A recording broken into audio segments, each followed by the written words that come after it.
Junho é o mês da festa junina. Eu vou ensinar pra vocês a fazer bandeirinha. Pode ser com papel seda, revista, jornal, qualquer papel que tu tem em casa. Nós vamos usar de linha, pode ser barbante, pode ser lã, cola e tesoura sem ponto. Vamos lá então. Vou pegar o papel aqui, 25 centímetros mais ou menos. Dobrei na metade, eu vou cortar essa metade, ó. E aí, faço o que agora? Você vai dobrar esses dois espaços aqui, ó, no meio.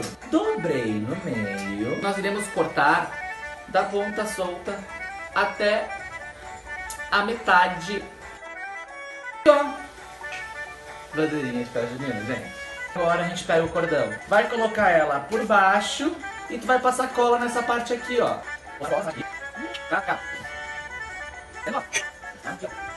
Bandeirinhas, ok. Aí tu pode ir botando bandeirinha até o fim da vida, onde tu for. E aí tu vai botando bandeirinha, né?